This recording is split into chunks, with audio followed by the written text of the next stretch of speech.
उत्तर प्रदेश की राजनीति में 2027 की जंग अभी दूर है, लेकिन सियासी बारूद अभी से बिछ चुका है।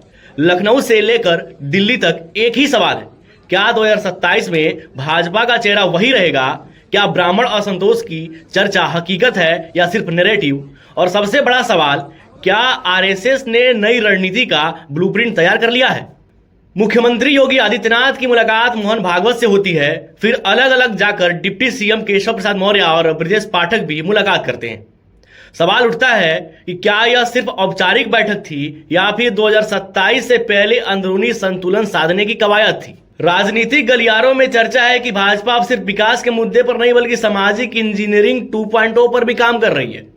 क्या ब्राह्मण कार्ड एक्टिव हो गए? हालिया घटनाओं में शंकराचार्य अभिमुक्तेश्वरानंद सरस्वती से जुड़े विवाद ने अचानक ब्राह्मण राजनीति को केंद्र में बुला दिया है।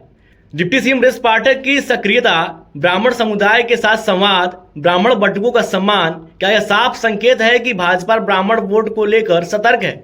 विपक्ष कह रहा है ब्राह्मण में असंतोष है, भाजपा कह रही है सब नियंत्रण में है। लेकिन सवाल उठ रहे हैं, अगर सब ठीक है तो फिर इतनी राजनीति सक्रियता क्यों? क्या ओबीसी फैक्टर पर भी तैयारी पूरी कर ली गई है? तो वहीं दूसरी तरफ केशव प्रसाद मौर्य लगातार ओबीसी पहचान को मजबूत करने वाले बयान दे रहे हैं। भाजपा का सबसे बड़ा सामाजिक आधार गैर यादव ओबीसी वोट बैंक है। क्या पार्टी यह सुनिश्चित करना चाहती है कि स्वर्ण भी नाराज ना हो और ओबीसी भी दूर न जाए? यही है 2027 का असली गणित। योगी का फैक्टर बताते हैं। मुख्यमंत्री योगी आदित्यनाथ की छवि, कानून व्यवस्था, हिंदुत्व और विकास।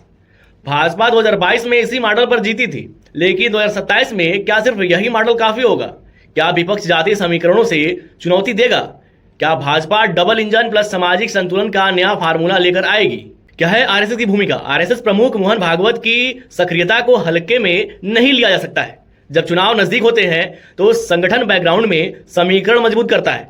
क्या आरएसएस का संदेश साफ है? आंतरिक मतभेद भूलो, 27 पर फोकस करो।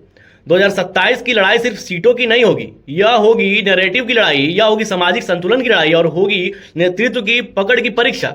ब्राह्मण कार्ड, ओबीसी समीकरण, हिंदुत्व का एजेंडा, विकास का मॉडल, सब एक साथ मैदान में होंगे। और याद रखिए, उत्तर प्रदेश की राजनीति में जो जीतता है वही दिल्ली की दिशा तय करता है।